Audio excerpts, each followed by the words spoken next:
Good afternoon, everybody. I making a quick thoughts about Davante Adams going to the New York Jets. News broke through a couple hours ago that Adams is being dealt to the New York Jets for a conditional third round pick, which becomes a second round pick if the Jets if Adams becomes an All Pro or if the Jets make the AFC Championship game. It's going to be a third round pick. That ain't happening. Every Jet fan knows that's not going to happen. I got to say, vibes are good with the Mets. Vibes are pretty good with the Rangers. Vibes are pretty good with the Knicks. But you got the goddamn Jets. There's one franchise, and I'll say one thing about the Jets. We've got a very passionate fan base, and we never run out of things to talk about. I mean, we never run out of things to talk about. And I was there last night, and trust me, I was pissed about the end of that game.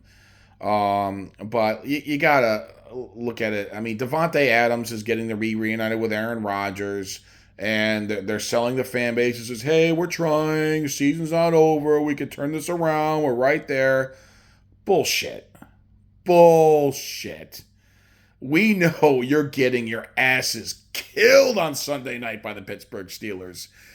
Aaron, honest to God, Aaron Rodgers, buddy, I pray for you. I pray for your health because you've got Cameron Hayward and T.J. Watt, and you know what they're going to do? Does Davante Adams block?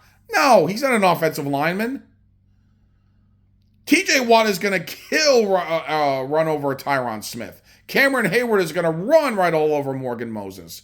It is going to be ugly, and Davante Adams is not going to fix that. Hope I'm wrong, but he's not going to fix it. He will not fix that. I mean, the Pittsburgh Steelers have got to be licking their chops at Sunday night and looking at Aaron Rodgers as it's a feeding frenzy. Pittsburgh Steelers defensive line, it's going to be a feeding frenzy for him because the Jets offensive line sucks. And I buy into it every year. Oh, the investor, they got Morgan Moses back, Tyron Smith, all pro. He just got to stay healthy.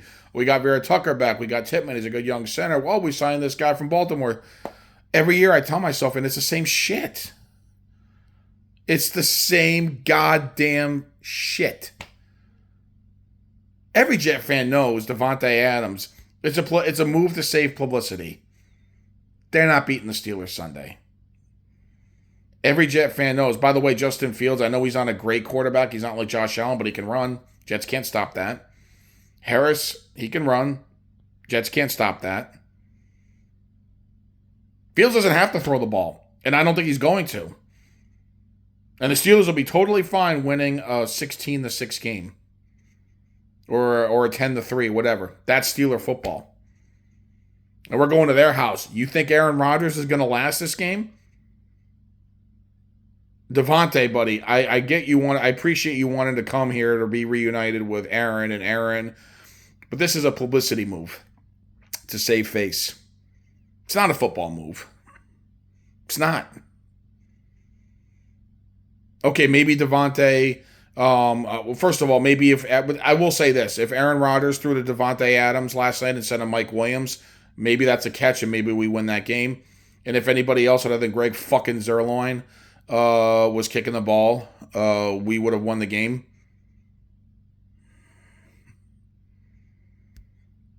We're not beating the Pittsburgh Steelers with Davante Adams. I'm sorry, he's not fixing the problem. Is he running? Does he play defense? Is he a linebacker? Nope. Can he kick field goals? Nope. Is he an offensive lineman? Nope. Is he going to help the coaching deficiencies? Nope. I mean, maybe, like I said, maybe he goes, some divine miracle, the Jets keep it close. And I know Rodgers trusts Adams. Maybe he does make a play or two. And the Jets unlikely can pull this off, but I just don't see it. I don't see it. Let's be real.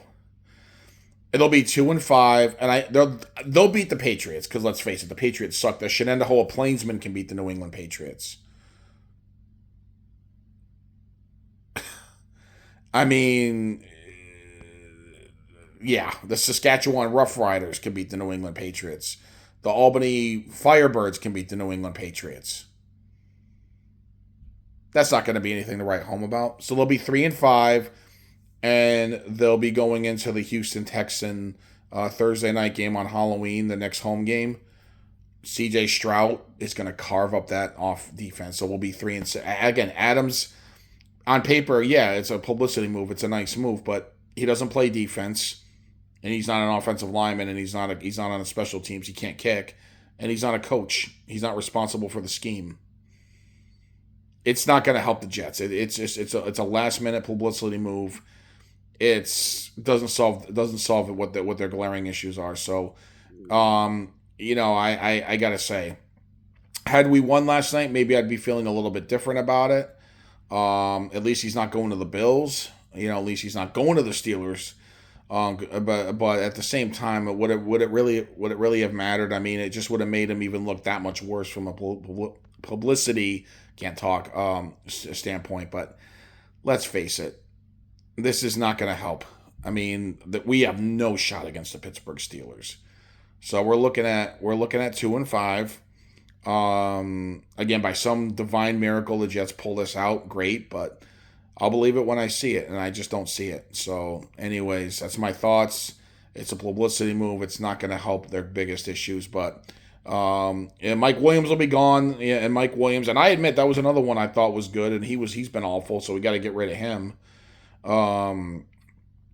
So it's a mess. Maybe Adams. Maybe they win some. Maybe they go 8-9.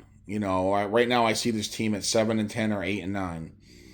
And you know what? What's going to happen if they finish 8-9, but Adams has some good games and Rodgers, let's say, makes it through the year healthy. They're going to sell the fan base and say, "Oh, look, we're that close. We'll try it again next year." And we're going to all either one of two things is going to happen. Either they're going to be 8-9. They're going to tell you they won some games, and let's say Rodgers makes it through the year. Maybe misses a couple of games, whatever. Let's say that happens. So let's say that they finish the year, like I said, 8-9, and Rodgers decides, well, I'm going to play one more year. We're going to all be giddy. Adams, Rodgers. Adams will be here from the start. There'll be a new coach, a win now coach. We'll all get excited. It's all going to be bullshit. So either that or this whole thing that they just completely shit the bed. Rodgers, I'm afraid he doesn't get injured, but let's say Rodgers doesn't last. The team starts falling apart, and we go 5-12, 6-11. Then, which I think this is the more likely scenario, everybody's gone. And Ulbrich, Hackett, Downing, Joe Douglas, and this whole roster is gutted. All the players are gone. We got to blow this whole thing up and start all over again. One of two things is going to happen. And I've got maybe this much hope, this much, that they may actually make the playoffs this year. But again, in the extremely unlikely scenario, they go out and beat the Pittsburgh Steelers, I could be singing a different tune and feel rejuvenated. But either way, I don't see it happening, and it's the Jets. What are you going to do?